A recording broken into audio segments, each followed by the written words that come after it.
یہ سٹوری ہے دو لوگوں کی. ایک ریٹیلر تھا جو ہول سیل کی دکان سے جا کے سامان خریدتا تھا. کچھ دن ایسا ہی چلا. اب ریٹیلر کا اماؤنٹ بڑا ہو گیا ہے. اب اس کو سامان لینا ہے تو وہ ہول سیل کی دکان پہ جاتا ہے. اماؤنٹ لیکن بہت بڑا ہے. وہاں ایک پیس 70 روپے کی دے رہا. تو اس نے دماغ لگایا کہ یہاں 70 روپے کی دے رہا, جہاں بنتا ہے وہاں کتنے کا ہوگا, جہاں مطلب اس کی خدان ہے, جہاں یہ مینوفیکچرر ہوتا ہے. تو اس نے وہاں سے سامان نہیں لیا. وہ ڈھونڈا, پتا کیا.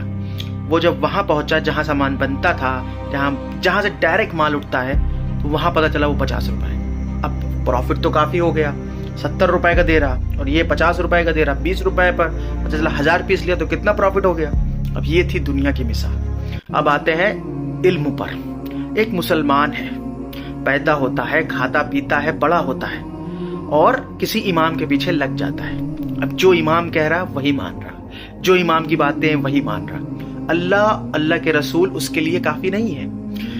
دنیا میں وہ جاتا ہے کہاں, جہاں سے مال ڈائریکٹ بنتا ہے تاکہ پروفٹ زیادہ ہو.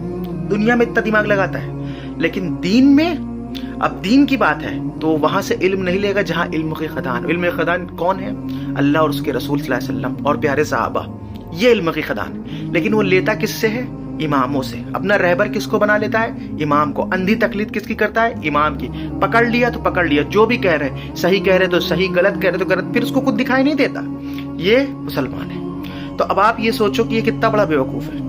دنیا میں مسلمان جتنا دماغ لگاتا ہے, دنیا میں اگر وہی اتنا دماغ اپنی آخرت کے لیے لگا دے تو انشاءاللہ کامیاب ہو جائے گا. انشاءاللہ کامیاب ہو جائے گا. کیونکہ علم جس امام سے یہ علم لے رہا, وہ امام بھی کیسے بنے؟ وہ امام کیسے بنے ذرا سوچو. وہ امام بھی اللہ کے رسول صلی اللہ علیہ وسلم کی حدیثوں کو پڑھ کر, قرآن کا ترجمہ پڑھ کر, تب نہ وہ علم بنے, تب نہ انہوں نے سیکھا. تو تم ان کے پاس ڈائریکٹ کیوں جا رہے؟ تم بھی قرآن اور صحیح حدیث پڑھو. تم بھی اللہ کے رسول صلی اللہ علیہ وسلم کی سیرت پڑھو, ان کی زندگی کو دیکھو. جب کچھ نہ سمجھ میں آئے تو اللہ کے رسول صلی اللہ علیہ وسلم کی ایک حدیث آتی ہے کہ جو کچھ میری بات نہ سمجھ میں آئے وہ علم والے سے پوچھ لو. جو کچھ نہ سمجھ میں آئے دین میں, جو تو تم کو نہ معلوم, وہ علم والے سے پوچھ لو. لیکن آنکھ بند کر کے اس کے پیچھے چل دینا. اور آج ہزاروں, لاکھوں نے, کروڑوں مسلمان اس میں, میں حنبلی ہوں, تو شافعی ہے, تو یہ ہے, تو فلاں ہے, تو حنفی ہے. بھائی ہم محمدی نہیں ہے کیا؟ ہم محمدی نہیں ہیں, ہم محمدی ہیں. لیکن یہ کہنے میں شرم آتی ہے, اور کچھ کہو تو لڑنے کے لیے, مارنے کے لیے, کاٹنے کے لیے تیار. میرے بھائی ابھی بھی ٹائم ہے. علم وہاں سے لو جیسے تم دنیا میں دماغ لگاتے ہو کہ مینوفیکچرر کہاں ہے, ہم ڈائریکٹ سامان خریدیں گے, بیچ میں کسی کو پروفٹ کھانے نہیں دیں گے. اسی طریقے سے بیچ والے سے علم مت لو. علم لینا ہے تو اللہ کے رسول صلی اللہ علیہ وسلم کی کتاب سے لو. آج بھی صحیح سلامت حدیثیں موجود ہیں, حدیثیں اور قرآن کا ترجمہ سب کچھ موجود ہے, لیکن آپ کو نہیں لینا. اس ویڈیو کو شیئر کر دینا, شاید کسی کی آنکھیں کھل جائے اس ویڈیو سے, اور وہ اللہ اور اس کے رسول کو کافی سمجھے علم کے لیے.